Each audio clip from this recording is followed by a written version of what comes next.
Kam një shënim veçantë për sa i përket një çështje që ka marrë vëmendje mediatike dhe që si të gjitha çështjet e tjera të kësaj bote kur marrin vëmendje mediatike në kohën që jetojmë, mbulohen nga një mjegull e madhe marrëzish, fantazish, budallëqesh, liksish dhe me një fjalë vetme dizinformimi. E kam fjalën për çështjen e portit të ri tregtar dhe ushtarak të Porto Romanos. Tani, ne jemi jo në të drejtën, por në detyrën tonë të riorganizojmë rrjetin portual të vendit, të ndryshojmë funksionin urban të zonës Durrësit, të shpëtojmë qytetin e dytë më të madh të vendit dhe qytetin e parë turistik të Shqipërisë në vijën bregdetare nga gangrena mu në mes të organizmit vet urban që është porti i vjetër, të rrisim kapacitetet tona përpunuese, logjistike dhe geopolitike duke u përputhur me standardet e Bashkimit Evropian dhe të NATO-s përmes ndërtimit të një nyje 3 strategjike për jo thjesht Shqipërinë, por për rajonin dhe për funksionimin e korridorit të 8, dhe në ndërkohë të gjitha këto sfumohen nga lumi i marrëzive që shqiptarët janë të detyruar të përballin për ditë, në çdo orë, në çdo minutë, sa herë që kanë kontakt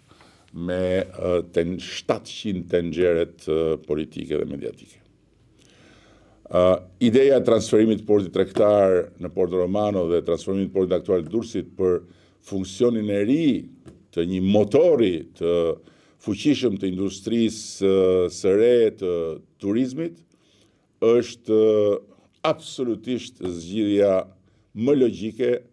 e pamundur në kohërat më parshme për shkak të Shqipërisë që ishte dhe plotësisht e domosdoshme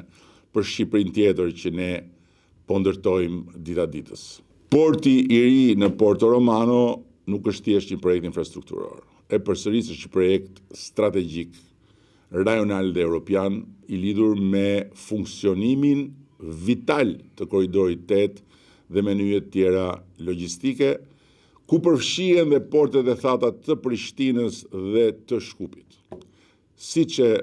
theksova në ditët e shkuara, në këtë proces nuk ka patur si kundër hidhen përpjet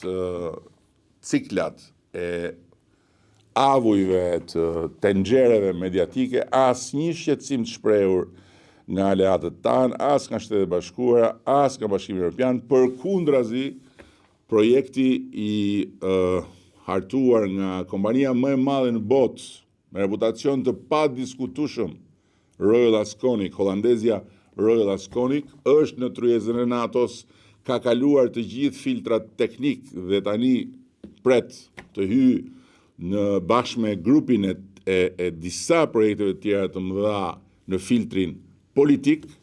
pikërisht sepse është një projekt me një vlerë të konsiderueshme geopolitike.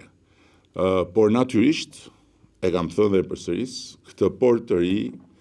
jo të gjithë e duan, jo të gjithë e mirëpresin, faktorë brenda dhe jashtë, duke filluar nga faktorët e nëndheshëm të atyre që lidhen me trafiqet, deri tek faktor politik dhe faktor të tretë jashtë kufive të Shqipërisë, s'kanë sesi ta mirëpresin. Pasi në rastin më të mirë, kjo është një fuqi e re që hyn në konkurrencën tregtare detare të mesdheut dhe në rastin më të ndjeshëm, ky është një faktor që merr pjesë nga le të themi sofra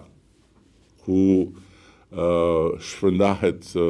përfitimi i gjithë aktivitetit detar tregtar në këtë pjesë të botës ku ne jetojmë. Një port i ri i këtyre përmasave me këtë ambicje e çon Shqipërinë në një nivel tjetër, në hartën logjistike të rajonit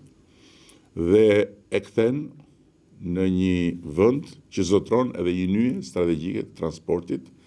në mes të Europës, si pikë lidhëse mes lindjes dhe perëndimit. Më e qartë se kaq, unë nuk e di se si mund të jetë. Dhe në fund duhet të them që pavarësisht vështirësive që ka hasur projekti, pavarësisht dy proceseve të papërfunduara në sekondën e fundit, pavarësisht tërheqjes së kompanisë që ishte shumë pranë lidhjes së kontratës dhe prite vetëm të paraqisë oferte financiare, por që u shpreh se në kushtet e krizës dhe rritjes çmimeve nuk e shikonte të mundur të jepte një ofertë financiare, ne jemi gati të kalojmë në një plan tjetër, të shpejtë dhe agresiv për të garantuar fillimin e ndërtimit të portit, për cilin kemi vënë dispozicion edhe të gjithë buxhetin e nevojshëm.